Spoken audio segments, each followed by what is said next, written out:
ஆசையில்லா தேவர்களே அப்ப நாட்டு மறவர்களே பாலே முருகன் பக்தர்களே எங்கள் பசும்பொன் தந்த தெய்வக்கிளி பசும்பொன் தந்த தெய்வக்கிளி ஆசை தேவர்களே அப்ப நாட்டு மறவர்களே பாலே முருகன் பக்தர்களே பசும்பொன் தந்த தெய்வக்கிளி பசும்பொன் தந்த தெய்வக்கிளி ஆசை தேவர்களே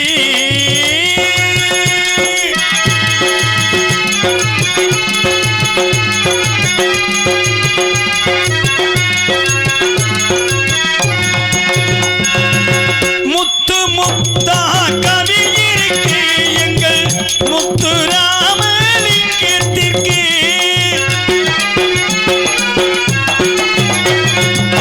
முத்து முத்தா கவி இருக்கு எங்கள் முத்துராமலிங்கத்திற்கு முக்குளத்தோர் புகழ் விளக்கும் முத்துராமலிங்க கிளி முத்துராமலிங்க கிளி ஆசை தேவர்களே அப்ப நாட்டு மறவர்களே பாலே முருகன் பக்தர்களே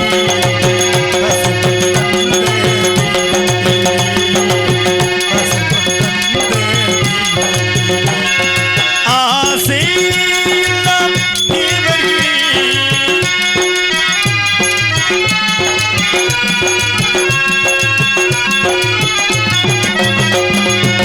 தென்னாட்டில் பிறந்த கிளி தேவரண்ணும் தெய்வக்கிளி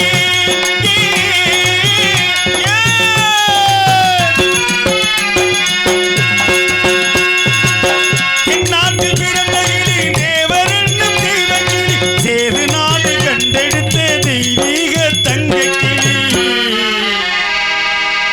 தெய்வீக தங்கக்கிளி ஆசை தேவர்களே அப்ப நாட்டு மறவர்களே பாலே முருகன் பக்தர்களே பசும்பொன் தந்த பசும்பொன் தந்த பசும்பொன் தந்த தெய்வக்கிளி பசும்பொன் தந்த தெய்வக்கிளி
கொண்டுன்னை நான் உன்னை வணங்கி நின்றால் அனைவரும் துயரங்கள் அன்றே பறந்துவிடும்.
ஒழுக்கற்ற பெரியர்களுக்கும் என் குல தாய்மார்களுக்கும் மண்ணை பொன்னாக்கும் விவசாய பெருங்குடி மக்களுக்கும் இன்றைய சமுதாயத்தை நாளை வல்லரசாக மாற்றும் இளைஞர் எழுச்சி படைகளுக்கும் மாணவ கண்மணிகளுக்கும் என் சார்பாகவும் என்னுடைய கலைக்குழுவின் சார்பாகவும் முதற்கண் வணக்கத்தை தெரிவித்துக் கொள்கிறேன்.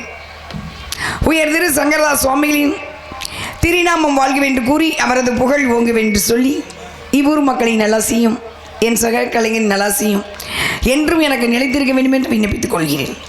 இவ்வூர் மக்களின் செல்வம் மலை போல் பெருக வேண்டும், அவர்கள் புகழ் எனும் நீங்காமல் இருக்க வேண்டும். இந்த நாடகத்தை அமைத்து கொடுத்த மதிப்புக்குத்த சென்னை சேர்ந்த தம்பதியவர்களுக்கு எங்களுடைய மனமார்ந்த நன்றி வணக்கம் தெரிவிச்சுக்கிறேன். நன்றி நன்றி நன்றி.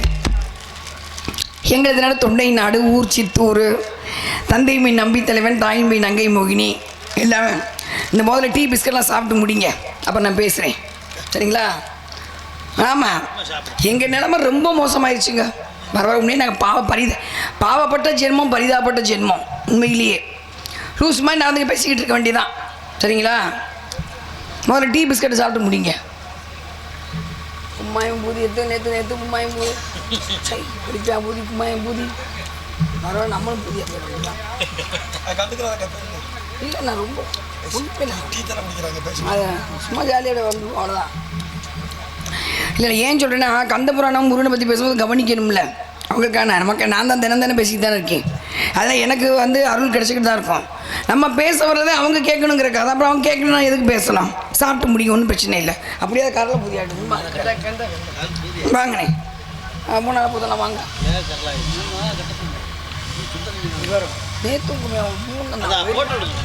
ஹலோ, இவரக மேடையிலே வள்ளின காட்சியளிக்கும் திருச்சி சாந்தி ஸ்ரீ அவர்களுக்கு பொன்னாடை எடுத்து வருகிறது. அப்படி எந்திரிச்சு போங்க போத்தியில் அந்த ஒன்றும் பிரச்சனை இல்லை. ஒரு பிராய்லர் போகும்போதே கண்டிட்டு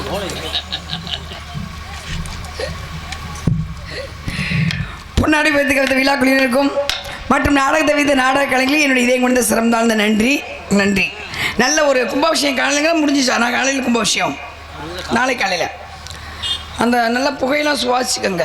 நல்லா இருந்துச்சு. நான் ஒரு 2 நிமிஷம் நின்று புகையை சுவாசிச்சுட்டு வந்தேன். அந்த கும்பாபிஷேகம் அந்த யாகம் நடத்திருக்காங்கல்ல, அந்த புகை அந்த எல்லாமே இருக்கும், அப்படியே இதில் கலந்துருக்கும். அதை சுவாசிக்க நுரையீரலுக்கு நல்லது. அதுக்காக தான் கும்பாபிஷேகம் கொண்டு வந்தது. 8 வகை பொருள் அதை போடும். 108, 8 வகை, 1008 பொருள் அவங்கவுங்க இதை பொறுத்து. அந்த பொருள் அந்த 8 வகை அந்த பொருட்கள் போடும்போது அதெல்லாம் கலந்தனால நம்ம காலையில் உங்களுக்கு வந்து கருடன் வருவார் பாருங்க. கருடன் மற்ற நேரம் வரமாட்டார், சரியாக கும்பாபிஷேகத்துக்கு மேலே வருவார். எப்படி? அப்போ அந்த மந்திர உச்சாரணம், வேதங்கள், அதுக்கப்புறம் அந்த புகை வந்து காற்றுல கலந்து கருடன் சுவாசிப்பார்.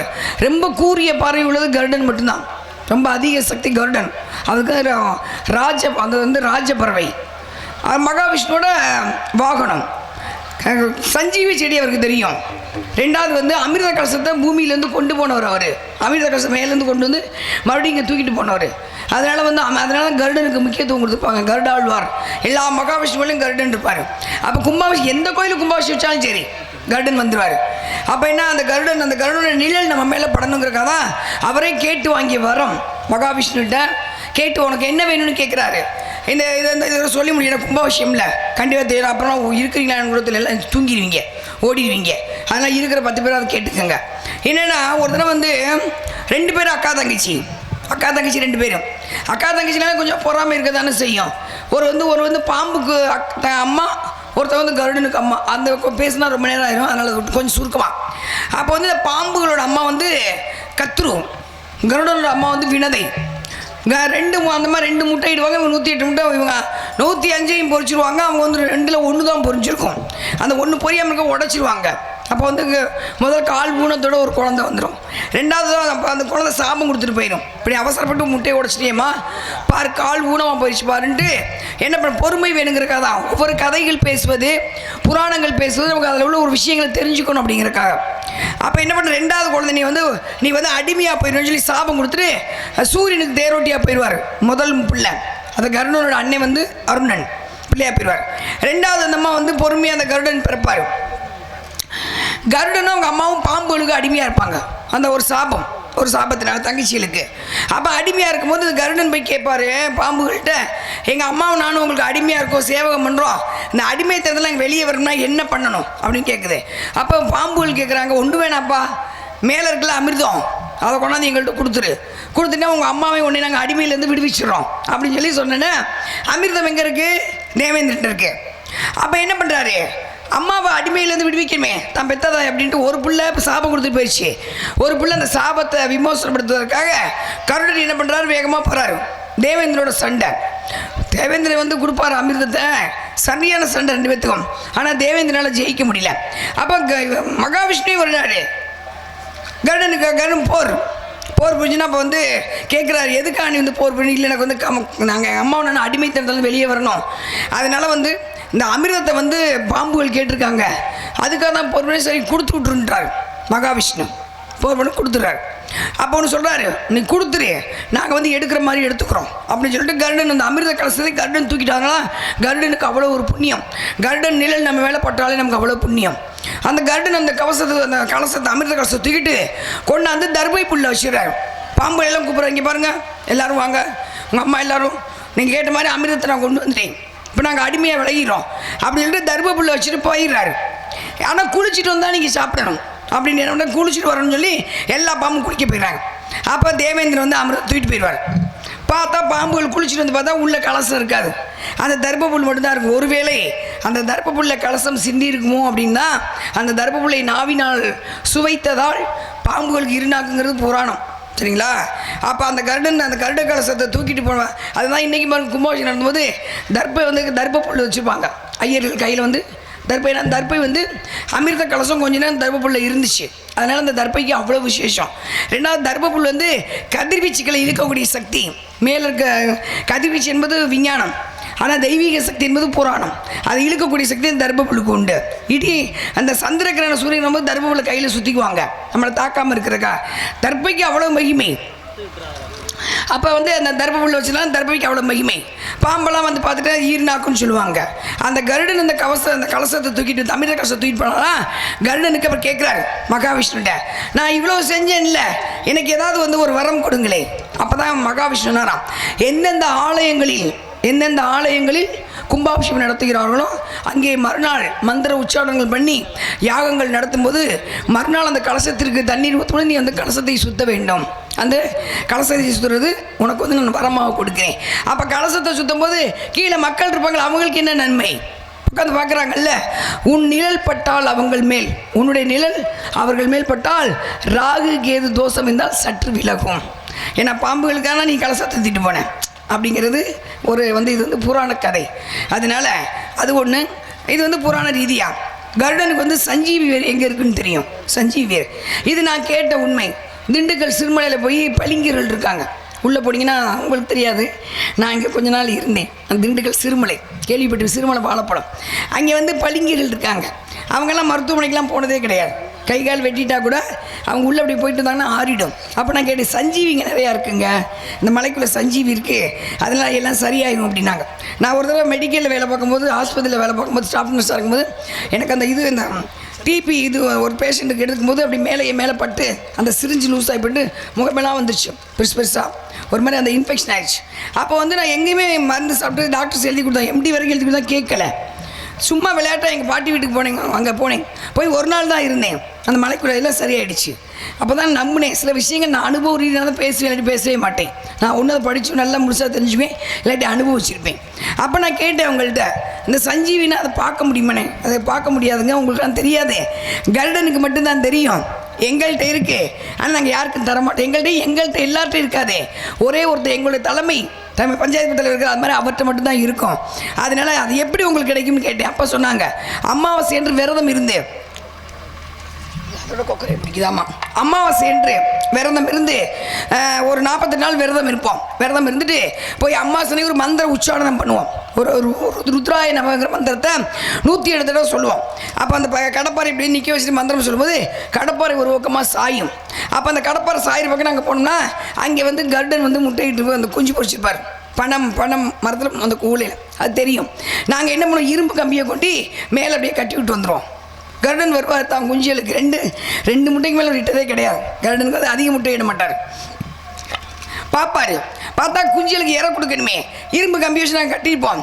உடனே அடுத்த கடமை போய் என்ன பண்ணுவாங்க, சஞ்சி வேற பறிச்சுட்டு வந்துடுவார். சஞ்சி வேற பறிச்சுட்டு வந்து அந்த இரும்பு கூட்டு மேலே வைப்பார். அந்த இரும்பு கூடெல்லாம் வெடிச்சு தெரிச்சிடும். தன்னுடைய இறையில தன்னுடைய குஞ்சை குட்டி எனக்கு ஆபத்துன்னு தெரிஞ்சிச்சுல, குஞ்சை கூட்டிகிட்டு போயிடுவார். அந்த இடத்துல அந்த கூண்டையே தூக்கி அப்படியே நாங்கள் நெருப்பில் போடுவோம், எல்லாம் எரிஞ்சிடும். சஞ்சீவியர் மட்டும் எரியாது. அது மந்திரங்கள் உச்சாரணம் பண்ணி விரதம் இருந்தால் மட்டுமே அவங்க கண்ணுக்கு மட்டும் அந்த வேற இட்டு வந்து மூங்கில் உள்ள போட்டு நாங்கள் வச்சுக்குவோம். ரொம்ப கஷ்டமான நேரத்தில், ஆபத்தான நேரத்தில் அதை நல்ல விதத்துக்கு நாங்கள் பயன்படுத்துவோம்னு சொன்னாங்க. அப்போ அந்த சஞ்சீவி வேற தொடுறதுனாலையும் அமிர்த கலசத்தை தொட்டதுனால அதன் மேல் நம்மேல் பட்டால் தோஷம் நீங்கும் அப்படிங்கிறது ஐதீக ரீதியாக அறிவியல் ரீதியாக இவ்வளோ உண்மை. அதனால தான் கருடன் வந்து எங்கே இருந்தாலும் வந்துடுவார். அந்த கும்பாபிஷேகம் வைக்கும்போது கருடனை பார்த்தோன்னா நீங்கள் ஒன்றும் சொல்ல வேணாம், ஒரு மந்திரம் நல்லா மனப்பாடமாக வச்சுக்கோங்க. குண்டுமணி கண்ணழகா கோதண்ட மூக்கழகா, குண்டுமணி கண்ணழகா கோதண்ட மூக்கழகா சங்கு கழுத்தழகா கண்டேன் உன் தரிசனம் போற்றி போற்றிங்கிற மந்திரத்தை 16 தடவை சொன்னீங்கன்னா சர்பதோஷம் தான் நீங்கும். கருடன் கொஞ்சம் சந்தோஷப்படுவார். இவ்வளோ விஷயம் நாளைக்கு கும்பாபிஷேகத்துக்கு. அதனால் நல்லா விடிய உட்காந்துருங்க. அந்த எல்லாம் அந்த புகை பூரா காற்றுல கலந்துருக்கும், அதை பூரா சுவாசிங்கன்னா நுரையீரல் புற்றுநோய் வராது. எவ்வளோ விஷயம் பாருங்கள். ஒரு விஷயம் நம்ம செஞ்சோம்னா நமக்கு ஆன்மீக ரீதியாக, அறிவியல் ரீதியாக, மருத்துவ ரீதியாக இவ்வளோ விஷயம் நமக்கு கிடைக்கும். அதனால தான் முன்னோர்கள் கோயிலில் கட்டி கும்பாபிஷேகம் ஒரு விஷயத்தை கொண்டு வந்தாங்க. அதனால் அப்படிப்பட்ட கும்பாபிஷேக நிகழ்ச்சி நீங்கள் வந்திருக்கீங்க தான், ரொம்ப சந்தோஷம், நன்றி. இப்போ இடத்துக்கு வந்துடலாம். வள்ளி திருமணம் ஏன் வச்சாங்க? முருகன் திருமணம் வைக்கலாம்ல. சங்கரதாஸ் சுவாமிகள் வள்ளி திருமணம் நடத்த எழுதினார். கச்சியப்ப சிவாச்சாரியரும் வள்ளி திருமணம் எழுதினார். அப்போ ஏன் முருகன் திருமணம் எழுத? வள்ளி யார்? வள்ளி வந்து அஷ்டமா சித்துக்கள் கற்றுக்கிட்டவங்க. சாதாரண வள்ளி பெருந்தகை நாச்சியார், வள்ளியோட பேர் வள்ளி பெருந்தகை நாச்சியார், அந்த அம்மா பேர். அவங்க வந்து பஞ்சபூதங்கள் தன் கட்டுக்கோப்புகள் வைத்திருப்பவங்க. பஞ்சபூதங்கள் எது? அண்ட சராசரம். இந்த பாருங்க, நீங்கள் எந்த மேடை போட்டிருக்கீங்க, இதுக்கு வந்து இப்போ அஸ்திவாரம் 4 குச்சியெல்லாம் ஊனிருப்பீங்க. கோயில் கட்டினா அஸ்திவாரம், வீடு கட்டினா அஸ்திவாரம். இந்த பூமி எந்த அஸ்திவாரத்தில் சுற்றிக்கிட்டு இருக்கு? அந்த இடத்துல தன்னை தான் சுற்றி கொண்டு சூரியனை சுற்றி ஒரு பூமாதேவி. அப்போ பூமியை சுற்ற வைக்கிறது யார்? அதோட இயக்குனர் யார்? இப்போ ஒன்று இருக்கணும், வீடு கட்டினா ஒருத்தர் இன்ஜினியர் வேணும். அது மாதிரி பூமியை சுற்ற வைக்கணும்ல, சுற்றத்துக்கு ஒரு இயக்குனர் ஒருத்தர் இருக்கணும்ல. அதுதான் பிரபஞ்சம். அந்த பிரபஞ்சம் நம்ம 5 பஞ்சமுகத்தில் ஒன்று. அந்த பிரபஞ்சத்துக்கு நம்ம நன்றி சொன்னது கிடையாது. அது மாதிரி வந்து அடுத்து நம்ம சுவாசிக்கிற காற்று, ஒரு நாளைக்கு ஒரு மனிதன் சுவாசிக்கும் காற்று 21,600 சுவாச காற்று. படிச்சுட்டு பேசுகிற நான் பெரிய ஆள் கிடையாது. நம்மளால் எண்ணி வச்சாங்க பாருங்கள் முன்னோர்கள். உள்ளே போகிற காற்று. ஏன்னா இப்போ கெட்ட விஷயங்களை பார்க்க பிடிக்கலன்னு வச்சுக்கோங்க, கண்ணை முடிக்கலாம். கெட்ட விஷயங்களை கேட்க பிடிக்கலன்னா காதை முடிக்கலாம்.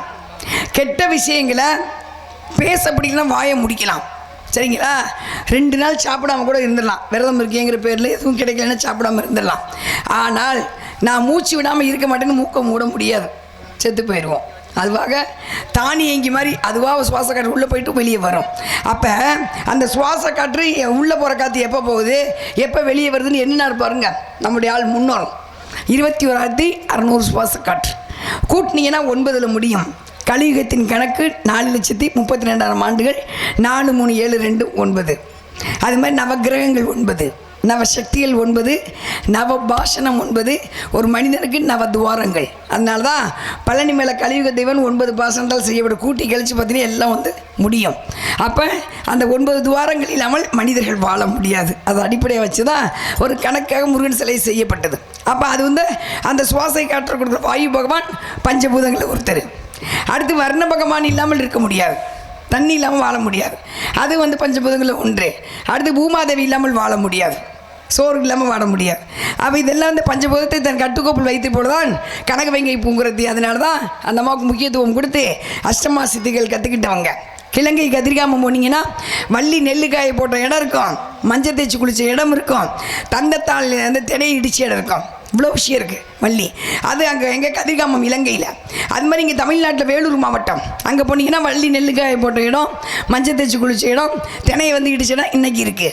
அப்போ வள்ளி அவ்வளோ அந்தம்மா வந்து அவ்வளோ முக்கியத்துவம் வாய்ந்தவங்க. அதனால தான் சங்கரதாஸ் சுவாமிகள் வள்ளி திருமண நாடகம்னு அந்த அம்மாவுக்கு முக்கியத்துவம் கொடுத்து வச்சது. அப்படிப்பட்ட வள்ளி இன்றைக்கி உங்கள் ஊருக்கு வந்திருக்காங்க. அந்த வள்ளி வணங்குவோல் தான் முருகப்பெருமான். முருகப்பெருமான் சாதாரணப்பட்ட தெய்வம் கிடையாதுங்க. கண் கலங்கி மனசு நொந்து கண்ணீர் விட்டிங்கன்னா அவர் தாங்க மாட்டார்.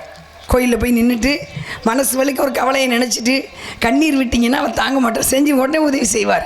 அப்படிப்பட்ட முருகன் தான். இதுக்கு ஒரு 2 உதாரணம் சொல்கிறேன். முருகன் நேரடியாக பேசினார் அப்படிங்கிறதுக்காக. கந்த சஷ்டி கேட்டிருப்பீங்க, கந்த சஷ்டி கேட்பீங்க, கோயிலில் காலையில் போடுவாங்கல்ல கந்த சஷ்டி கவசம். அதை எழுதுனது யார் தெரியுமா? பாலதேவராயர். சூளை நோய் வந்துருச்சு இங்கேருந்து, சோழ நாட்டு இங்கேருந்து இங்கே வரைக்கும் எரிச்சல், அப்போ அது வந்து சூளை நோயும்பாங்க. அது வந்துருச்சு, மருந்து சாப்பிட்டு எங்கே மருந்து சாப்பிட்டு கேட்கல. அப்போ சொன்னாங்களா திருச்செந்தூர் செந்திலாண்டனை போய் பார் அப்படின்னு சொல்லியிருக்காங்க. நேராக திருச்செந்தூர் வந்துட்டார். முருகனை பார்க்குறாரு. இங்கே பாரு, உன் கோயில் உன்னை நம்பி நான் வந்துட்டேன், எல்லா பக்கம் உன்னை தான் பார்க்க சொன்னாங்க, அதனால் இங்கேருந்து இங்கே வரைக்கும் எரியுது, மருந்து சாப்பிட்டு கேட்கல, உன் 90 அள்ளி உடம்புல பூசிக்குவேன், பூசிட்டு கடற்கரைக்கு போவேன், கடற்கரை போவதற்குள் என் வயிற்று வலி நிற்கணும், இல்லைன்னா கடலில் விழுந்து செத்துருவேன்ட்டார். பார்த்தாரு, 90 அள்ளி வயிற்றில் பூசிட்டு போனார், கடற்கரை போவதற்குள் வயிற்று வலி நின்றது. அவர் எழுதியதான் கந்த சஷ்டி கவசம். துதிப்போர்க்கு வழிவிடைப்போம், துன்பம் போம், நெஞ்சில் பதிப்போர்க்கு செல்வம் பழித்து கதித்தோங்கும், நிஷ்டையும் கைகூடும் நிமரருள் கந்தர் சஷ்டி கவசம் தானே. இந்த கவசம் கந்த சஷ்டி கவசத்தை 2 நாள் வாரத்தில் 2 நாள் வீட்டில் கேட்டோம்னா வீடு வந்து சுபிட்சமாகும், நான் கவசம் போல் நம்மை காக்கும். இவ்வளோ முருகப்பெருமான் மகிமையானவர். அதே முருகன் தான் வந்து டச்சிக்காரர்கள் வந்து முருகனை தூக்கிட்டு போனப்போ கனவுல போய் சொன்னாராம், கடலுக்குள்ள அந்த இடத்துல டச்சிக்காரர்கள் தூக்கிட்டாங்க முருகன் சிலையை. நடந்த உண்மை சம்பவம் இதெல்லாம். தூக்கிட்டாங்க, போனால் கடல் கொந்தளிக்குது, கப்பல் கவர போகுது. டச்சுக்காரன் பார்த்தா தூக்கி சிலை தூக்கி கடலுக்குள்ளே போடுங்கயா அப்படின்ட்டானா. சிலை தூக்கி உள்ளே போட்டாச்சு முருகன் சிலையை, கடல் அமைதியாச்சு. அப்புறம் தான் போயிட்டாங்க. கோயிலில் சிலை இல்லை. கனவுல போய் சொன்னாராம், உள்ளே இருக்கேன்ப்பா, இல்லை கடலுக்குள்ளே கிடக்கிறேன், என்னை தூக்கி கொண்டு பிரதிஷ்டை பண்ணுங்க. எப்படி கண்டுபிடிக்கிறது? கடல்னா எவ்வளோ பெரியது, நீ எங்கே இருக்கீன்னு கண்டுபிடிக்கிறது? அப்போ தான் சொன்னாராம், எலுமிச்சம்பழம் மிதக்கும், கர்டன் மேலே வட்டமிடுவான். நீங்கள் போனீங்கன்னா கர்டன் மேலே வட்டமிடுவார், எலுமிச்சம்பழம் மிதக்கும், அந்த அதை போய் பார்த்தீங்கன்னா நான் இருப்பேனார். அது மாதிரி போய் பார்க்க உள்ளே கப்பல் படகுலை சென்று உள்ளே பார்க்க கர்டன் வட்டமிட்டாராம். எலுமிச்சம்பழம் மிதந்திருக்கு. அங்கே குதிச்சு பார்த்தப்ப திருச்செந்தூர் செந்திலாண்ட முருகன் உள்ளே கிடந்திருக்கார். எவ்வளோ விஷயம் பாருங்கள். இதெல்லாம் நடந்தது இந்த பூமியில். அப்போ தெய்வம் பேசு இன்னைக்கு நம்மளோட, நாம் சரியாக வணங்கினார். அப்படிப்பட்ட முருகனை உங்களை நாடகமாக வச்சுருக்கீங்க. எவ்வளோ விஷயம் இருக்குது இல்லை? முருகனை பற்றி பேச பேச கேட்டுகிட்டே இருக்கலாம். அப்படிப்பட்ட முருகப்பெருமான் நாடகமாக வந்திருக்கார். அதனால் அவரை பற்றி தெரிஞ்சுக்கணும்ல. இப்போ முருகன் சிலை யார், முருகன் கோயிலுக்கு போனால் என்ன நன்மைங்கிறத தெரிஞ்சுக்கிட்டே. திருச்செந்தூர் போனால் குழந்தை பிறக்கும், அகம் என்ற பையிலே குழந்தை பிறக்கும். 6 நாள் விரதம் இருந்தால், சஷ்டியில் போய் விரதம் இருந்தால் நடக்காது நடக்குங்க. அவ்வளோ சஷ்டி, அவ்வளோ பெரிய மகிமை. சஷ்டியில் போய் 6 நாள் திருச்செந்தூர் போயிட்டு வந்தீங்கன்னா அவ்வளோ விஷயம் நடக்கும். இது முருகப்பெருமான் மகிமை. சரிங்களா? சிலை செஞ்சது வந்து அதெல்லாம் பேசியிருப்பாங்க, அதில் அதையும் விட்டுருவோம். முருகப்பெருமான் சிலை செஞ்சதை. இப்போ வந்து அவரை பற்றி புராணம், கந்த புராணம் கேட்க கேட்க புண்ணியம், சொல்ல சொல்ல எனக்கு புண்ணியம். மனசு வலிக்கிற மாதிரி ஒரு விஷயம் சொல்லவா? மனசு வலிக்கிற மாதிரி ஒரு 10 பேர் தான் உட்காந்துருக்கீங்க. சரிங்களா? நம்ம கட்டின வீடு தான், நம்ம கஷ்டப்பட்டு சொத்து சேர்த்துருப்போம். எந்த வேலை பார்த்தாலும் என்ன, இப்போ நாங்கள் மட்டும் சும்மாவா விடிய கற்றுனா தான் தெரியும். விடிய நீங்களாம் முடிச்சிருப்பீங்க, மறுநாள் போய் நாங்கள் விடிய 6 மாதம் தூக்கம்ங்கிறது கிடையாது. அப்போ இது கஷ்டப்பட்டு தானே சம்பாதிக்கிறோம். கஷ்டப்பட்டு நீங்கள் என்ன சம்பாரிச்சு நம்ம வீடு கட்டினாலும் சரி, நம்ம கட்டின வீடு தான், நம்ம சேர்த்த சொத்து தான். நீங்கள் பார்த்து கட்டின வீட்டிலே நாம் இறந்து விட்டால் 4 மணி நேரத்துக்கு மேலே வச்சுருக்க மாட்டாங்க. சரிங்களா? சித்தப்பாவை தூக்குன்னு சொல்ல மாட்டாங்க, பெரியப்பாவை தூக்குன்னு சொல்ல மாட்டாங்க, பணத்தை தூக்குன்னு தான் சொல்லுவாங்க. இதான் நம்ம வாழ்க்கை. என் பொண்டாட்டி ரொம்ப அழகாக இருக்கா, செத்து போயிட்டா, ஒரு 4 நாளைக்கு நான் கட்டி பிடிச்சிக்கிறேன், கட்டி பிடிச்சிருப்பீங்களா? அவ்வளோதான். 4 மணி நேரத்துக்கு மேலே இடம் கிடையாது. தூக்கிட்டு போன பின்னாடி அந்த இடத்த விளக்கமாக வச்சு கழுவிடுவாங்க. அதை விட கொடுமை. அதுக்கப்புறம் சாப்பிட்ட தட்டு, படுத்துங்கின பாய், தலைவாணி எல்லாம் கொண்டு குப்பையில் விட்டு எறியப்படும். யாராவது ஒருத்தர் எங்கள் தாத்தா படுத்த பாய், அவர் செத்து போயிட்டார், அதெல்லாம் நான் படுத்துங்கன்னு சொல்லுவோமா? கிடையாது. தூக்கி குப்பையில் விட்டு எறிஞ்சிடுவாங்க. அப்புறம் கருமதிங்கிற பேரில் வீடு வெள்ளையடிக்கப்படும். நம்ம வாழ்க்கை அவ்வளோதாங்க. இதான் வாழ்க்கை. எதையும் கொண்டு போகிறது கிடையாது. ஆனால் கொண்டு போகிறது எது தெரியுமா? இந்த பாடி புராண கதைகள் நீங்கள் கேட்கும்போது, அந்த கேட்குறீங்க இல்லை, அந்த புராண கதைகள் கூட வரும். இறந்த பின்னாடி போட்ட அன்னதானம் கூட வரும், கும்பிட்ட சாமி பக்தி கூட வரும். இதுக்காக தான் கோவிலை கட்டி கும்பாபிஷேகங்கள் வைத்து அன்னதானம் போட்டு நாடகத்தை வைத்து புராணங்கள் பேச வச்சது. இவ்வளோ விஷயம் இருக்குது. நாடகம் எதுக்கு வைக்கணும்? உங்களுக்கு தொடர்பு கிடைக்கணுங்க, பிரபஞ்ச தொடர்பு கிடைக்கணுங்க, அண்ட சராசரி தொடர்பு உங்களுக்கு கிடைக்கணுங்கிறதுக்காக நாடகத்தை வச்சார். அப்படிப்பட்ட முருகப்பெருமான் நீங்கள் இன்றைக்கி நாடகமாக வச்சுருக்கீங்க. 2 வரி கந்த புராணம். சரிங்களா? 2 வரி கேட்க புண்ணியம். கதாநாயகனா ஒரு வில்லன் இருக்கணும்ல. கதாநாயகன் முருகப்பெருமான். வில்லன் யார்? நாரதரா? இல்லை, சூரபத்மன் தான் வில்லன்.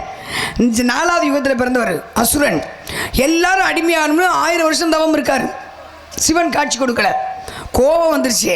தன்னுடைய கை விரலாம் வெட்டி போட்டு யாகம் அந்த மாதிரி போட்டு அதில் குரலை எடுத்து போட்டு நிறைய யாகம் பண்ணிட்டார்.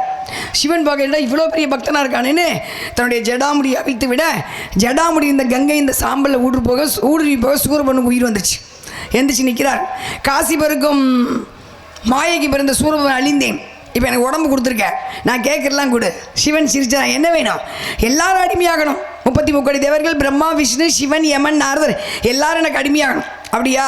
நெத்தில கை வச்சார் சிவன். சக்தி நீங்க சகலம் உனக்கு அடக்கம். இப்போ சிவன் சிரிக்க ஆரம்பிச்சிட்டாரு. என்ன பார்க்குற? சாகாவரம் பெற்றவன் நான் மட்டுமே, எனக்கு மரணம் என்பது கிடையாது. ஆனால் பூமியில் பிறந்த ஒவ்வொரு ஜீவராசி மரணத்தை தழுவணும். நீ சாகணும்பா, யார் உன்னை அழிப்பது? அப்போ தான் கேட்டாராம். அருவமாகி உருவமாகி பெண்ணின் கருவறையில் சுமக்கப்படாதவன் என்னை அழிக்க வேண்டும். அந்த சூரபதனை அழிப்பதற்காக சிவனின் நெற்றிக்கண்ணிலே வைகாசி விசாகத்தென்று தோன்றியவர் தான் முருகப்பெருமான். வந்துட்டார். வந்த வேலையை முடிக்கணும்ல. சஷ்டியில் போய் எங்க சூரசம்ஹாரத்தப்போ போய் அம்மா கிட்ட வேல் வாங்கி, சக்திகிட்ட வேல் வாங்கி அழிக்க போகிறார். தெய்வங்கள் அழிக்க பிறந்தவர்கள் அல்ல, ஆணவத்தை அழிப்பவர்கள். சூரபத்மனின் ஆணவத்தை மட்டும் அழித்து சேவலாக மயிலாக வைத்துக்கொண்டு இந்த புவனத்தை ஆட்சியவனும் முருகப்பெருமான். இது கந்த புராணத்தின் 2 வரி. நான் சொன்னதற்காக அமைதியாக கேட்ட அத்தனை பேருக்கும் உங்கள் பொற்பாதம் தொட்ட நன்றி மிகுந்த வச்சுக்கிறேன். நன்றி நன்றி நன்றி. அப்படிப்பட்ட முருகப்பெருமானை வணங்குபவள் நான். இந்த உலக மக்கள் நன்றாக வாழ வேண்டும். இனி வரும் காலங்களில் பெண் சிசுக்கள் பாதுகாக்கப்பட வேண்டும்.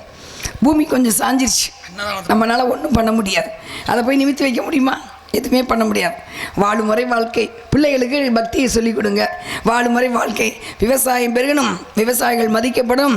காலையில் கும்பாபிஷேகத்தை பார்க்கும் அத்தனை பேருக்கும் நல்ல இறைவனோட அருள் கிடைக்கும், முனியசாமி அருள் கிடைக்கணும்னு முருகப்பெருமானை வணங்குவோமா? முருகா சொல்லிட்டேன். அன்னதானா?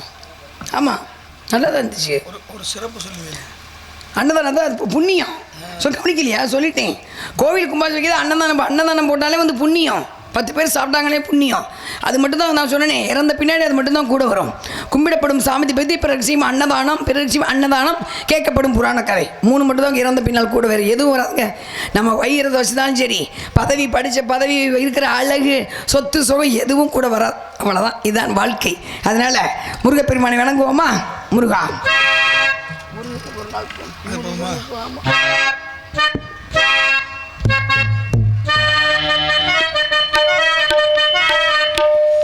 முருகனுக்கு ஒரு நாள் திருநாள், என் முதல்வனின் வைபவ பெருநாள். முருகனுக்கு ஒரு நாள் திருநாள், அந்த முதல்வனின் வைபவ பெருநாள்.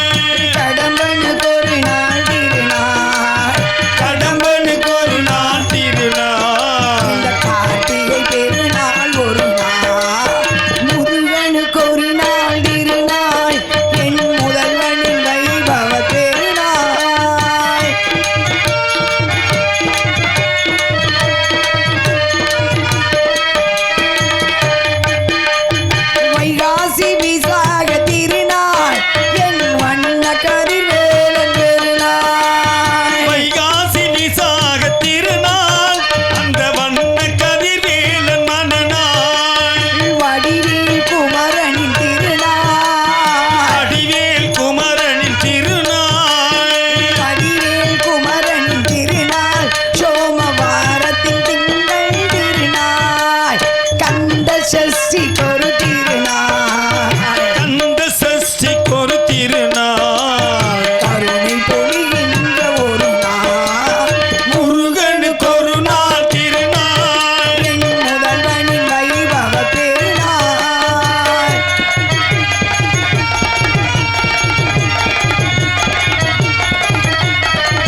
ஒரு மனிதனுக்கு சொன்னது திருக்குறள். மனிதன் யாரு? திருவள்ளுவர். நமக்கு முன்னாடி வாழ்ந்தார், இறந்துட்டார். ஆனால் தன்னை பற்றி உருவத்தவர் வரைஞ்சி வைக்கல. 1330 குறளை எழுதின அவருக்கு தான் உருவத்தை செதுக்கி வைக்கிறேன்னு தோணலை. ஏன்னா அவர் நான் வந்தது எதற்காக? இந்த பூமியில் கடவுள் எனக்கு ஏதோ ஒன்று படைச்சிட்டாங்க, எனக்கு அப்புறம் வர்ற சந்ததிக்கு நான் ஏதாவது கொடுத்துட்டு போகணும், அது என்ன விளம்பரப்படுத்திக்க வேணாம் அப்படின்னு சொல்லிட்டு நம்ம இன்னைக்கு பார்க்குற மாதிரி திருவள்ளுவர் உருவம் அது யாரோ ஒருத்தர் கற்பனையாக வரைஞ்சி வச்சிட்டார், இப்படி தான் இருந்திருப்பார் அப்படின்னு வரைஞ்சி வச்சுட்டார். அவர் தன்னை விளம்பரப்படுத்திக்கல.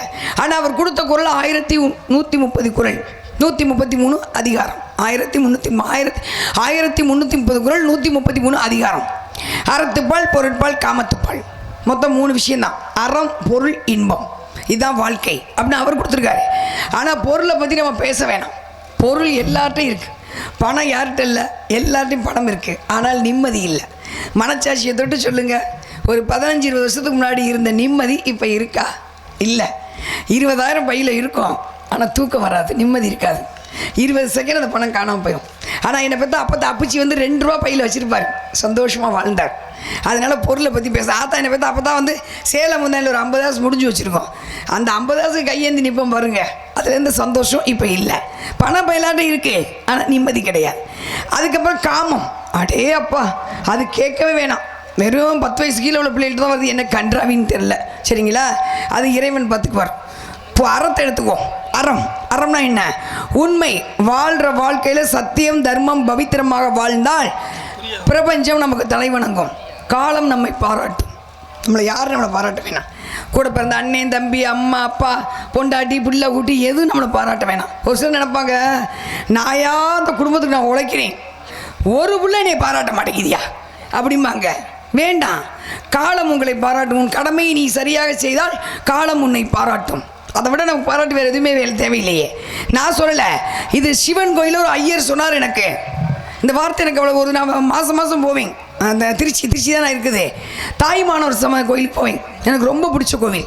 பிடிச்சதில்லை, அவர் அப்படி தான் போய் ஏதாவது வேணும் அழுக ஆரம்பிச்சுன்னா ஏதாவது செஞ்சுருவார். நிம்மதி இருக்கும். உள்ள அந்த மலையை குடஞ்சி ஒரு அதிசயம். நீங்கள் திருச்சி போனீங்கன்னா உச்சி பிள்ளையார் கோயில் போகாமல் வராதிங்க.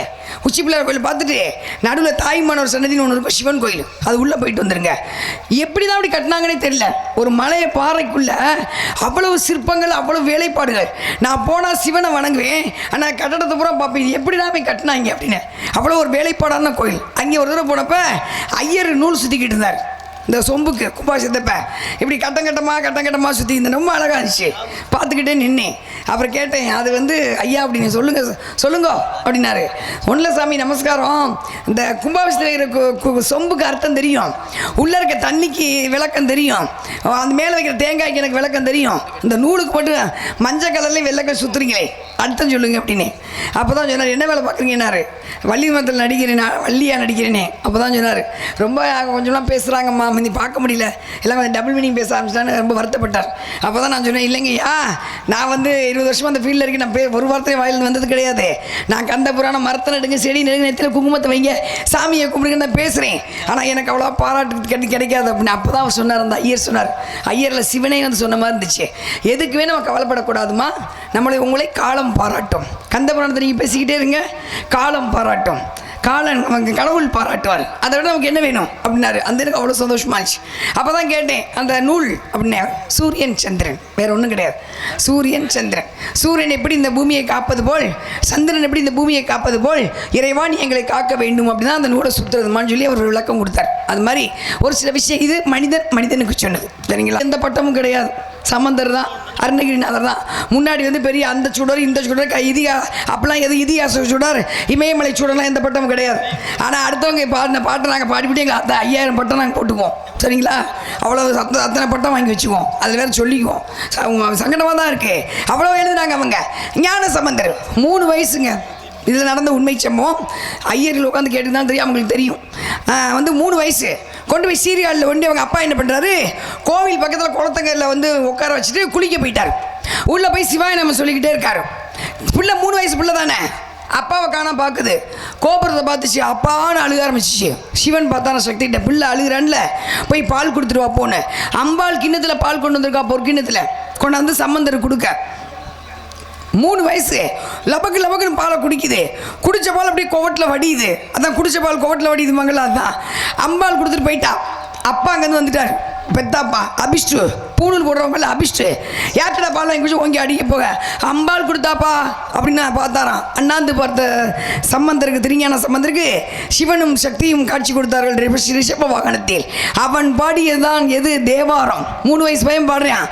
தோடுடைய செவியன் விடை ஏறி தூவேன் மதிசூடி காடுடைய சுடலை பொடி பூசியன் உள்ளம் கவர் கல்வனடா நீ. சக்தி கேட்டாங்களாம். மகாவிஷ்ணு அலங்காரமாக இருக்கார்ல, நகையெல்லாம் போட்டுக்கிட்டு. பிரம்மா கூட நகையெல்லாம் போட்டு அலங்காரமாக இருக்கா. நீங்கள் மட்டும் எப்போ பார்த்தாலும் சுடுகாடு சம்பளம் உடம்புல பூசிக்கிட்டீங்கன்னு சொல்ல. அப்போ சிவன் சொன்னாராம், ஒரு மனிதன் இறந்து விட்டால் 11 நாள் வரைக்கும் ஆத்மா சுடுகாட்டுக்கு வராதுமா. வாசப்படியிலே தான் உட்காந்துருக்கான். யார் வர்றா யார் போகிறான்னு பார்த்துக்கிட்டே இருக்கோம். அழுதுகிட்டே உட்காந்துருக்கோம்.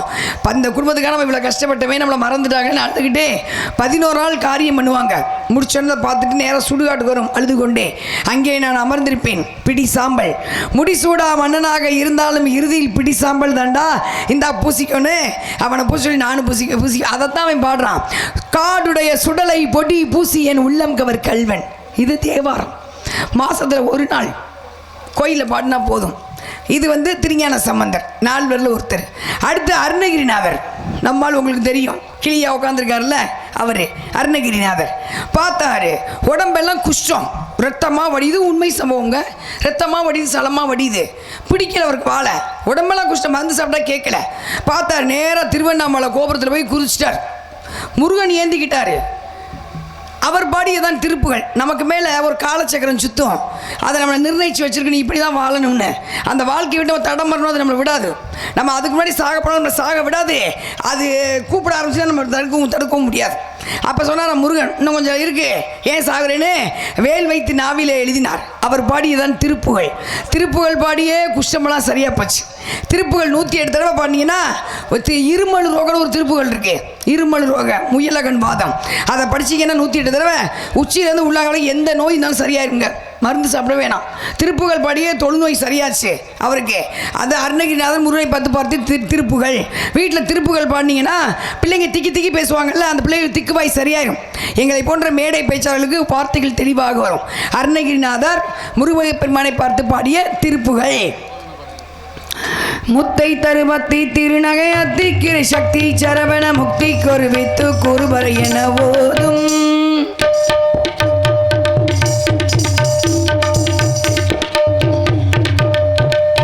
முக்கண் பரமர்க்கு சொருதையில் முற்பட்டது கற்பை திருவரும் ஒப்பத்துமவர்க்க தமரரு படி வேணும்.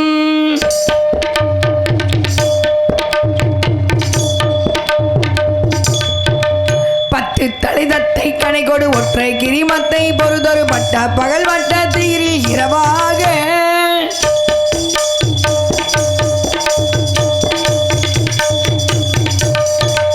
பத்தர் கிரிதத்தை கடவிய பச்சை புயல் வச்ச தகுபொருள் பட்சத்தோடு ரச்சி தருவது ஒரு நாளே.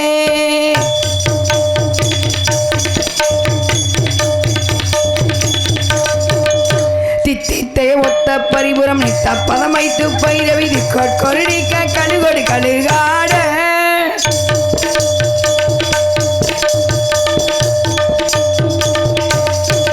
திக்கு பரியட்ட பைரவ தொக்கு தொகு தொக்கு தொகு தொகு சித்ரா பவரிக்க திகடக என போது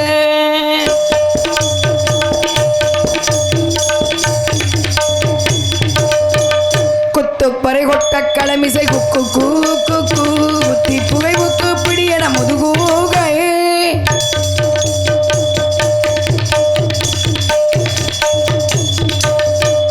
கொட்புற்றன நட்புற்றனை வெட்டி படையிட்டு குலகிரி குத்தப்பட ஒத்த பொட வர பெருமாளே பெருமாளே பெருமாளே. இது அருணகிரிநாதர் பாடிய திருப்புகள். பாடுனீங்கன்னா கண்டிப்பாக விஷ ஜந்துக்கள் வீட்டுக்குள்ளே வராது, வந்தாலும் கடிக்காது. அது அந்த திருப்புகளுக்கு அவ்வளவு மகிமை. அந்த திருப்பணி பாடி பாருங்க, செஞ்சு தான் பாருங்களேன். நமக்கு மீன் ஒரு சக்தி இருக்குங்க, அதை நம்ம பக்கம் இழுத்துக்கிறணும். நம்ம செய்கிறது கிடையாது. கலியுகத்தில் அது கிடையாது, இது கிடையாது, அது பொய், இது பொய்ன்னு சொல்லி நம்மளை அப்படியே சொல்லி சொல்லி நம்ம மூட நம்பிக்கை கொண்டு வந்துட்டாங்க. நம்ம இயக்கிறது ஒரு சக்தி, அவ்வளோதான். அது இருக்கு ஒரு தெய்வ சக்தி, அதை நம்ம பக்கம் கொண்டு வந்துடணும். அதுக்கு என்னென்ன செய்யணுமோ செஞ்சு கொண்டு வந்துடணும், அவ்வளோதான். சரிங்களா? இது அருணகிரிநாதர். அதுக்கப்புறம் நம்மால் நம்மால் யாரு? மாணிக்க வாசகர். உலகத்திலே வந்து 4 யுகத்துக்கு முன்னாடி வந்த கோயில் எதுனா உத்திரகோசம் மங்கை. இங்கே நம்மளாம் கொடுத்து வச்சிருக்கிறோம். இந்த பூமியில் நம்ம பிறந்து வாழ்ந்துக்கிட்டு இருக்க பாருங்க. 4 யுகத்துக்கு முன்னாடி வந்த கோயில் எதுனா உத்திரகோசம் மங்கை. ராவணனுக்கும் மண்டோதரிக்கும் திருமணம் முடிஞ்ச இடம் எதுனா உத்திரகோசம் மங்கை. 999 1000 முனிவர்கள் உட்காந்துருக்காங்க. சிவன் வேதம் சொல்லி கொடுத்துக்கிட்டு இருக்காரு. வேதம் தமிழுக்கு தலைவன் அவன் தான் சிவபெருமான் சொல்லி கொடுத்துக்கிட்டு இருக்காரு. மண்டோதரி தவம் இருக்கிறான். சிவனை பார்க்கணும்னு ஆசை. அது குழந்தை வடிவத்தில் ஓம்ங்கிற மந்திரம் பார்த்தார் சிவன். எல்லாரையும் பார்த்தாருங்க. மண்டோதரி கூப்பிடுறாங்க. நான் போய் சிவ காட்சி கொடுத்துட்டு வந்துடுறேன், நீங்கள் பத்திரமா இருங்கன்னு ஒருத்தர் வந்து ஓலைச்சுவடியை கொடுத்துட்டு போயிட்டார். இலங்கை குழந்தை வடிவம் எடுத்து மண்டோதரி மடியிலே தவளை. ராவணன் பார்க்க என்ன இவ்வளோ அழகான குழந்தை, திடீர்னு குழந்தை போய் தொடராரு. உதிரகோசம் மங்கை குளம் தீப்பற்றி எரிந்ததாம், வானுக்கும் பூமிக்கும். 999 முனிவர்கள் சிவனுக்கு என்னமோ ஆயிடுச்சுன்னா தீயில விழுந்து சாம்பல் ஆயிட்டாங்க. ஒருத்தர் மட்டும் உட்காந்துட்டார். ஐயோ இதை கொடுத்துட்டு போயிருக்காரு, நம்மளும் தீக்கில விழுந்தா இதுவும் கருகிருமே அப்படின்னு அவர் தான் மறுபிறப்பிலே மாணிக்க வாசகர். இல்லாட்டி நமக்கு திருவாசமே கிடைச்சிருக்காது. பார்த்த அன்னைக்கு தெய்வத்துக்காக 999 முனிவர்கள் சாம்பலானாங்க. தெய்வத்துக்காகவே சாம்பலானாங்க. ஸ்ரீரங்கத்திலே 40,000 பேர் இறந்தாங்க தெய்வத்தை காப்பதற்காக. அன்று உயிரை கொடுத்து உடலை கொடுத்து என்ன தீயில் சாம்பலாகி தெய்வத்தை காத்தார்கள். இன்று தெய்வ செலவே தூக்கிட்டு போய் விற்று இவங்க உயிரை வளர்த்துக்கிட்டு இருப்பாங்க. கரகம் பிடிச்சவங்க அப்புறம் பேசிக்கலாம், சரிங்களா? அதனால அப்போ அவர் எழுதியதான் எது? திருவாசகம். நமச்சிவாய வாழ்க, நாதம் தான் வாழ்க, இமைப்பொழுதும் எண்ணெஞ்சில் நீங்காதான் வாழ்க. இது மனிதன் தெய்வத்துக்கு சொன்னார். அடுத்து தெய்வம் மனிதன் சொல்வது பகவத்கீதை. எது நன்றாக நடந்ததோ நன்றாகவே நடந்தது, எது நன்றாக நடக்கிறதோ அதுவும் நன்றாகவே நடக்கிறது, எது நன்றாக நடக்க வேண்டுமோ அதுவும் நன்றாகவே நடக்க வேண்டும். எதை நீ கொண்டு வந்தால் எதை நீ இழப்பதற்கு, எது உமக்கு கொடுக்கப்பட்டதோ அங்கிருந்து பெறப்பட்டது, அங்கிருந்து பெறப்பட்டதோ அங்கிருந்து எடுக்கப்பட்டு விடும். எதை இழந்தால் எதற்காக நீ அழுகிறாய், எது இன்று உம்முடையதோ நாளை மற்றவருடையது. இது அவர் சொன்னது. கிருஷ்ண பரமாத்மா முடிஞ்சு. அடுத்து தெய்வம் தெய்வத்தை சொன்னது ஓம்ங்கிற பிரணவ பொருள். ஓம்ங்கிற மந்திரம் இல்லாமல் பிரபஞ்சம் கிடைப்பு. வர்றீங்க நாடகத்துக்கு, இந்த நாடகம் வச்சா என்ன நன்மை உங்களுக்கு? நான் 12 மணிக்கு ஏன் எந்திரிச்சு போகக்கூடாதுங்கிறது இப்போ சொல்கிறேன். வேதனையாக இருக்குது, நீ எந்திரிச்சு போவீங்க, தூங்கிடுங்க தயவுசெய்து. 12 மணிக்கு எந்திரிச்சு போகாதீங்க. 12 மணிக்கு போனால் என்ன நஷ்டம், என்ன பிரச்சனை இருக்குது இப்போ நான் சொல்கிறேன், சரிங்களா? ஓம்ங்கிற தெய்வம் தெய்வத்தை சொல்வது ஓம்ங்கிற பிரணவ பொருள். ஓம்ங்கிற மந்திரம் இல்லாமல் நான் வந்தலேருந்து பிரபஞ்சம் இருக்கேன் கவனிங்க. பிரபஞ்சம் கிடையாது. ஓம்ங்கிற மந்திரம் இல்லாமல் உலக இயக்கம் கிடையாது. ஓம்ங்கிற மந்திரம் இல்லாமல் ஜீவன் கிடையாது. ஓம்ங்கிற மந்திரம். நீங்கள் இந்த 2 வீலர் வச்சுருப்பீங்க, 2 சக்கர வண்டி. அது சக்கரை நேராக இருந்தால் தான் வீட்டுக்கு போகும். நமக்குள்ளே 6 சக்கரம் இருக்குது. அது எது? மூலாதாரம், சுவாதிஷ்டம், மணிப்புரகம், அநாகதம், விசுக்தி, ஆங்ஜை, சகசிரநாமம். இந்த 6 சக்கரம் நேராக இருந்துச்சுன்னா நோய், ஆயுள் விருத்தியாக நோய் வராது. முனிவர்கள் பாருங்கள் இப்படியே உட்காந்துருப்பாங்க, புளித்தோல்ல உட்காந்துருப்பாங்க பாருங்க. இல்லை பத்மாசனம் போட்டு இப்படி உட்காந்து இப்படி ஓம்னு இங்கே ஆரம்பித்து முடிப்பாங்க. அப்போ அந்த 6 சக்கரம் ஒன்றாயிரும், நேராகும் 6 சக்கரம். இப்போ தியான கிளாஸ் எடுத்துக்கங்க. இன்றைக்கெல்லாம் பிள்ளைகளை தியான கிளாஸ் வாங்க அனுப்புகிறாங்க. அங்கே போய் என்ன செய்கிறாங்க? மாய மந்திரமாக போடுற கிடையாது, தியானம் இருங்கன்னு உட்காந்து. அப்போ இந்த 6 சக்கரம் நேராக இருக்கும்போது ஆயுள் விருத்தியாகவும் நோய் நொடி வராது. மூளை வந்து புத்துணர்ச்சி அடையும், ஃப்ரெஷ்ஷாக இருக்கும். இதுதான் மந்திரம், வேறு ஒன்றுமே கிடையாது. அதுதான் வந்து ஓம்ங்கிற மந்திரம். இங்கே ஆரம்பிச்சிக்க நிப்பாட்டணும், சரிங்களா? ஓம்ங்கிற மந்திரம் இது அப்படியே இருக்கட்டும். ஒரு 108 தடவை சொல்லி பாருங்கள். நடக்காத காரியம் நடக்கும், பிரபஞ்ச தொடர்பு நம்மளுக்கு கிடைக்கும். ஒரு 5 வயசு குறையும். அவ்வளோ விஷயம் இருக்குது. முகம் வந்து பளிச்சுட்டு இருக்கான். அந்த விஷயம், அந்த ஓம்ங்கிற வந்ததுக்கு அவ்வளோ விஷயம் இருக்குது. இது அப்படியே இருக்க. நாடகத்துக்கு வந்துடலாம். சங்கரதாசாமி விடிய நாடகத்தை வச்சார். ஏன் இப்போ கச்சேரி எடுத்துக்கங்க, 1 மணியோட முடிச்சுட்டு போயிடுவாங்க. ஆனால் விடிய ஏன் தெரியுமா? நீங்கள் நல்லா இருக்கணுங்கிறக்கா தான். இந்த வெட்டார் வெளியில் உட்காந்துருக்கீங்க, மேலேருந்து ஒரு தொடர்பு மகரந்தூள் கொட்டும், அது உங்களுக்கு கிடைக்கணுங்கிறக்கா தான் விடிய நாடகத்தை வச்சது. சரியாக 12 மணிக்கு வள்ளி வெளியே வந்து சாமி பாட்டு. ஏன்? பிரேதாத்மா வரக்கூடாதுங்கிறக்கா தான். இப்போ தான் தட்டி பாருங்கள், கருட புராணம் புத்தகம் வாங்கி படித்து பாருங்கள். அது விட படிக்க வேணாம், அதான் செல்லு வச்சுருக்கேன், தட்டி பாருங்கள் தெரியும். கருட புராணம் ப்ளஸ் பிரேதாத்மான்னு போட்டு பாருங்கள், பயந்துருவீங்க. வேறு ஒன்றுக்கு இங்கே கூட நிற்கும், உங்கள் பக்கத்தில் கூட உட்காந்துருக்கோம். தெய்வத்தையே வெளியே போன்னு சொல்கிற பிரேதாத்மாலாம் இருக்குது. அது எது தெரியுமா?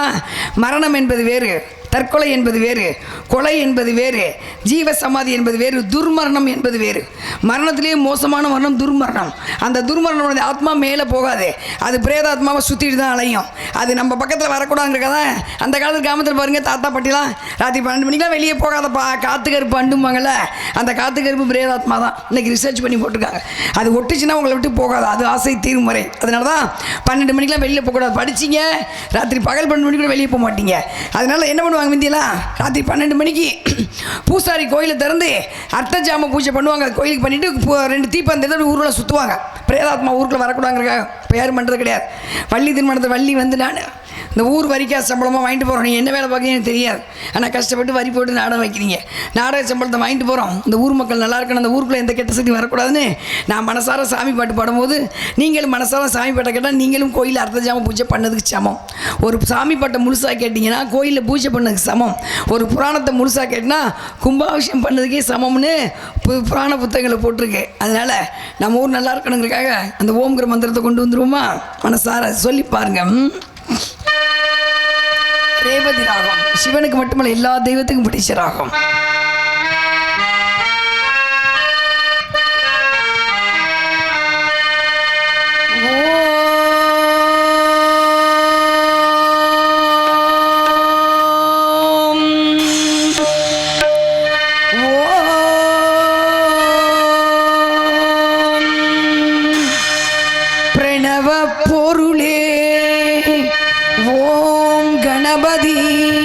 சரணம் சரணம் சுவாமி பேசும் தெய்வமே பிள்ளை செல்வமே பெருவாழ்வு தரவாணி பெருவாழ்வு தரவாணி.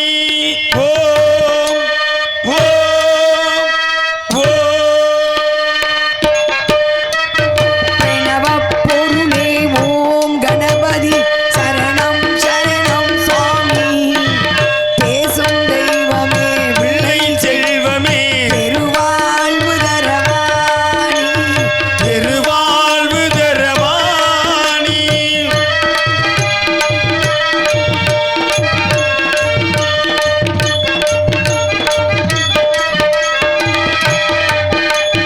ஜீவநதியான காவிரி தந்த ஜகத் ரட்சகா சரணம் சித்தர்கள் பக்தர்கள் இதய மேடையில் சிரிக்கும் பூரணா சரணம் ஜீவநதியான காவிரி தந்த ஜெகத் ரட்சகா சரணம் சித்தர்கள் பக்தர்கள் இதய மேடையில் சிரிக்கும் பூரணா சரணம். யாக புண்ணியத்தின் மூல பொருளே ஈரேல் உலக கருவே ஈரேல் உலக கருவே எண்ணியவர்க்கு எண்ணம் போலவே எல்லாம் தருகின்ற இறைவா பிரணவ பொருளே ஓம் கணபதி சரணம் சரணம் சுவாமி பேசும் தெய்வமே பிள்ளை செல்வமே பெருவாழ்வு தரவாணி பெருவாழ்வு தரவாணி.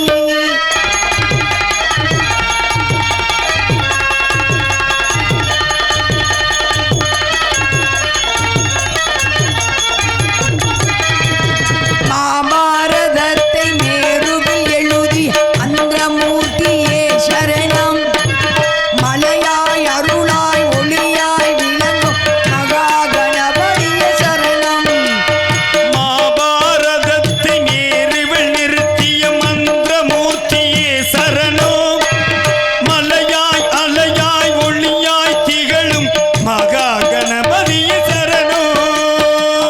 பாரதத்தை சுமந்து இயக்கும் புண்ணிய புருஷனே சரணம் கோபாலத்தை சுமந்து இயக்கிடும் புண்ணிய புருஷனே சரணம். சக்தியும் சித்தியும் நித்தமும் வழங்கும் சத்திய ஜோதியே சரணம் பிரணவ பொருளே ஓம் கணபதி சரணம் சரணம் சுவாமி சுவாமி பேசும் தெய்வமே என் பிள்ளை செல்வமே பெருவாழ்வு தரவாணி பெருவாழ்வு தரவாணி பெருவாழ்வு தரவாணி. நல்லா எல்லாருமே கை தட்டலாம். விநாயகர் பாட்டு தானே பாடுறேன் சரிங்களா? நான் இந்த பாட்டை மாற்றவே மாட்டேங்க, ஏன்னா ஜீவனே இதில் தான் இருக்குது. இந்த விநாயகர் பாட்டுலையும் முருகன் பாட்டு அவ்வளோதான். ஒரு முருகன் பாட்டோ விநாயகர் பாட்டோ ஐயப்பன் பாட்டு, வேறு சினிமா பாட்டு பாடலாம். எனக்கு நேரம் இல்லை, அடுத்து அவர் அனுப்பணும். அதனால ஐயப்பன் பாட்டு. ஏன்னா அது வந்து பாட பாட புண்ணியம், வேறு ஒன்றும் கிடையாது. சினிமா பாட்டு எப்போ வேணாலும் கேட்டுக்கலாம், எங்கே வேணாலும் கேட்டுக்கலாம். பஸ்ஸில் ஒரு 5 நிமிஷம் தூங்க முடியல, இங்கிட்ட ஒரு பாட்டு அங்கிட்ட ஒரு பாட்டு அங்கிட்ட ஒரு பாட்டு அங்கே செல்லை வச்சுக்கிட்டு தூங்கவே முடியாது. எங்கே போனாலும் தூங்க முடியாது. அவ்வளோ அந்த கோழி மாதிரி தூங்க பாருங்க, சாப்பிட்டு வந்து அவ்வளோதான், அந்த தூக்கம் தான். அதில் பாட்டு எங்கே வேணாலும் கேட்டுக்கலாம். சில நேரங்கள் இந்த நேரத்தில் இந்த சாமி பாட்டு கேட்டால் நமக்கு ஒரு புண்ணியம், அவ்வளோ வேறு ஒன்றும் கிடையாது. கை தட்டினா அதை விட கை தட்டினா நாங்கள் சந்தோஷப்படுவோம். ஆனால் கை தட்டினா அவங்க இதயத்துக்கு நல்லது அறிவியல் ரீதியாக. நான் தான் முதல்ல சொல்கிறேன் பாருங்க, ஒரு விஷயம் நீங்கள் பண்ணீங்கன்னா அதில் அறிவியல் இருக்கும், ஆன்மீகம் இருக்கும், புராணம் இருக்கும், மருத்துவம் இருக்கும். கை தட்ட வந்து உங்களுக்கு மருத்துவம், இதயத்துக்கு ரத்த வேகமாக எடுத்து செல்லப்படும். 1,52,000 இதயம் துடிக்குது ஒரு நாளைக்கு. அப்போ அதை துடிக்கிறதுக்கு ரத்தம் வேகமாக போகணும்ல. அதாவது ஒன்றும் புரியுற மாதிரி சொல்கிறேன். வாய்க்கால் வந்து எந்த அடப்பும் இல்லாமல் இருந்துச்சுன்னா தண்ணி வேகமாக அடுத்த வயலுக்கு போகும். அங்கங்கே முட்டு முட்டாக இருந்துச்சுன்னா எப்படி போகும்? தண்ணி தேங்கி தேங்கி தானே போகும். அது மாதிரி வந்து நிறைய எனக்கு இதயத்தில் அடப்பு வருது, மூளையில் அடப்பு கட்டி அங்கே கட்டியே இந்த ரத்தங்கள் வந்து ரத்த நாளங்கள் வந்து ரத்தம் வேகமாக போகிறது கிடையாது, அவ்வளோதான். ஏற்கனவே கொழுப்பு நிறைய கொலஸ்ட்ரால், சாப்பாடு முறை மாறிடுச்சு. கை தட்ட கோயிலில் கும்மி அடிக்கும் பழக்கத்தை கொண்டு வந்தாங்க. குழந்தைங்களுக்கு சாப்பாடு விட்டும்போது கை தட்ட வச்சாங்க. ஏன் கை தட்டது? இந்த உள்ளங்கையில் ஒரு காந்த சக்தி உங்களுக்கு தெரியாது, உள்ளங்கையில் ஒரு காந்த சக்தி. அது மாதிரி பாருங்கள், அப்பச்சியெல்லாம் குளிப்பாங்க. கோயிலில் போய் குளிச்சு இந்த குளத்தில் குளிச்சுட்டு இந்த துண்டை முறுக்கி இப்படி தோட்டுவாங்க தெரியுங்களா? அது அழுக்கு போவதற்கு மட்டுமல்ல, அந்த வச்சு அழுத்தும் போது 32 தண்டுவடம் இருக்கும் எலும்பு, அது உள்ள ஒரு நரம்பு போகும். அந்த நரம்பு மூலமாக தான் ரத்தம் வந்து மூளைக்கு போகும். அப்போ நீங்கள் துண்டை வச்சு இப்படி முறுக்கி துண்டை முறுக்கி தேய்ப்பாங்க, முறுக்கி வச்சு தொடப்பாங்க. அப்போ அந்த தண்டுவடம் அழுத்தப்பட்டு உள்ள இருக்க ரத்த நாளங்கள் வெளிவடைஞ்சு அதுக்குள்ளே ரத்த வேகமாக மூளைக்கு எடுத்துச்சு வேகமாக போகும். கை தட்டத்தில் இதயத்துக்கு ரத்தம் வேகமாக போகும். அதுக்காக தான் அவ்வளோ விஷயம். கை தட்டில் அவ்வளோ காந்த சக்தி. உள்ளங்கெல்லாம் திருநீர் கொடுப்பாங்க, உள்ளங்கெல்லாம் ரேக பார்ப்பாங்க, உள்ளங்கெல்லாம் எண்ணெய் வச்சு தேய்ப்பாங்க. தீபாவளி கூட எண்ணெய் வச்சு குளிக்கிறது கிடையாது, எண்ணெய் வச்சு உச்சந்தத்தில் இப்படி தட்டுவாங்க. அப்போ உடம்பு முழுக்க அதிர்வு. அது மாதிரி என்ன ஆகும்? கோயிலில் கும்பி அடிக்கும் பழக்கம். அந்த உள்ளங்கைக்கு அவ்வளோ சக்தி இருக்குது, உங்களுக்கு தெரியாது. உங்களை கை தட்ட கேட்டால் உங்கள் இதயத்துக்கு நல்லது, சரிங்களா? எனது வீட்டு தான் தோட்டத்தில் மல்லிகை வச்சு ஊற்றிருந்தாலும் மல்லிகை ஓர பக்கலாக கலந்து கந்தனுக்காக நான் தொடுக்கும் மாலை பூவும் பெண்ணும் ஒன்று. பிறந்த வீட்டுக்கு பெருமையும் புகுந்த வீட்டுக்கு புகழையும் தரக்கூடியவர்கள் பெண்கள். பிறந்த வீட்டு பெருமைகளை புகுந்த வீட்டிலே பேசக்கூடாது, புகுந்த வீட்டு கஷ்டங்களை பிறந்த வீட்டிலே கூறக்கூடாது என்பது பெண்மையின் தத்துவம். பெண்ணாகப்பட்டவள் பிறந்த இடமாக இருந்தாலும் சென்று வாழும் இடம் கடைசி வரை கணவன் வீடாகத்தான் இருக்கும். கணவனுக்குள் கட்டுப்பட்டவள்தான் பெண்கள். வண்டி ஓட சக்கரங்கள் 2 மட்டும் வேண்டும், 2இல் 1 சிறிது என்றால் எந்த வண்டியும் ஓடாது. வாழ்க்கைங்கிற வண்டியை நடத்தி செல்ல கணவன் உணவி சமமாக இருக்கணும். நான் பெரியாள் நீ பெரியாள், வாழ்க்கை சுகமாக இருக்க. வண்டியின் சக்கரங்கள் சிறியது பெரியதுன்னா சென்று சேரணும், சுலபமாக சேராது. நான் பெரியாள் நீ பெரியாள் கிடையாது. பெரியாள் யார்? இறைவன் தான் பெரியாள். நீங்களாம் சின்ன பிள்ளை பம்பரக்கட்டை விளையாடிப்பீங்க, பம்பரத்தில் சாட்டை சுற்றிப்பீங்க. எவ்வளோ சாட்டை சுற்றுறீங்களோ எவ்வளோ கையில் வலுது அது வரைக்கும் பம்பரம் சுற்றும். நாமெல்லாம் பூமியில் சொல்ல வந்த பம்பரக்கட்டை சாட்டை எது தெரியுமா? எப்போ பிறக்கணும், எப்போ சாகணும், எப்போ அசிங்கப்படணும், எப்போ அவமானம் பண்ணணும், எப்போ சொத்து சேர்க்கணும், எப்போ சொத்தை இழக்கணும், எப்போ பதவியில் இருக்கணும், எப்போ பதவி போகணும் அவன் சுற்றி வச்சுருப்பான். சுற்றி நம்ம பூமியில் சொல்ல விட்டுருக்கான். இந்த பம்பரக்கட்டை ஒரு நாள் கீழே விழுந்துடும். பம்பரக்கட்டை கீழே விழுவதற்கு முன்னால் அக்கம் பக்கம் ஒரு அன்போடு தாய் தந்தையோட நேசத்தோடு கணவன் மனைவி உண்மையான பாசத்தோடு வாழ கற்றுக்கொள்ளுங்கள். சாதனை செய்து பெரியால் அவதை விட அடுத்தவர் மனங்களை நாம் வேதனைப்படுத்தாமல் இருந்தால் அதுவே மிகப்பெரிய சாதனை என்று கற்றவர்கள் கவிஞர்கள் கூறியிருக்காங்க. வர ஒரு ஐயப்பன் பாட்டை பாடிட்டு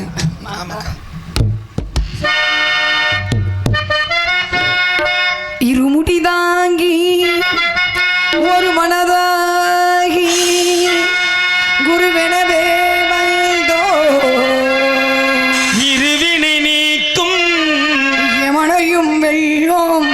உன் திருவடியை காண வந்தோம்.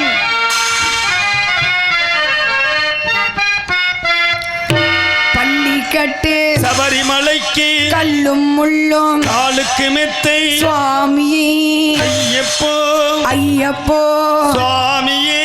பள்ளி கட்டு சபரிமலைக்கு கல்லும் முள்ளும் காலுக்கு மெத்தை சுவாமியே ஐயப்போ ஐயப்போ சுவாமியே சுவாமியே ஐயப்போ ஐயப்போ சுவாமியே. நெய்யபிஷேகம் சுவாமிக்கு, கற்பூர தீபம் சுவாமிக்கு, ஐயப்பமார்களை கூட்டிக்கொள் ஐயனை நாடி சென்றடைவோம், சபரிமலைக்கு சென்றடைவோம். சுவாமியே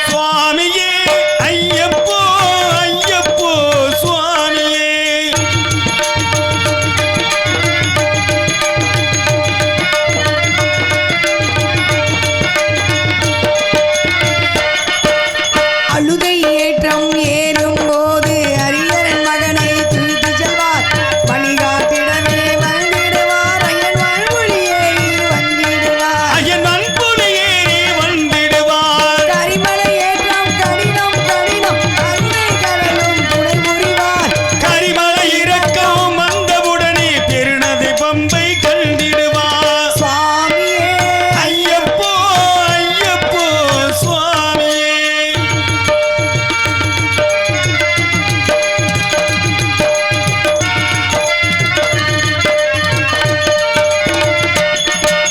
கங்கை நதி போல் புண்ணிய நதியா பம்பை நீராடி சங்கரன் மகனை கும்பிடுவார் ஐயன் தஞ்சலமின்றி ஏற்றிடுவார் ஐயன் தஞ்சலமின்றி ஏற்றிடுவார் நீலிமலை ஏற்றம் சிவமானனும் ஏற்றிடுவார் காலமெல்லாம் நமக்கு அருள் காவலனாயிருப்பான் தேகபலம்தான் ஆதபலம்தான் தீகபலம்தான் ஆதபலம்தான் தேகபலம்தான் என்றால் அவரும் தேகத்தை தந்திடுவார் பாதபலம்தான் என்றால் அவரும் பாதத்தை தந்திடுவார் நல்ல பாதையை காட்டிடுவார் சுவாமியே ஐயப்போ ஐயப்போ சுவாமியே சபரி பீடமே வந்திடுவார் சபரி அன்னையை பணிந்திடுவார் சரங்குத்தியாளில் கன்னிமார்களும் சரத்தினை போட்டு வணங்கிடுவார் சபரிமலைக்கு சென்றிடுவார் 18 படி மீது ஏறிடுவோம் கதியென்று அவனை சரணடைவார் மதிமுகம் கண்டே மயங்கிடுவார் ஐயனை துதிக்கையிலே தன்னையே மறந்திடுவார் பள்ளி கட்டு சபரிமலைக்கு கல்லும் முள்ளும் காலுக்கு மெத்தை சுவாமியே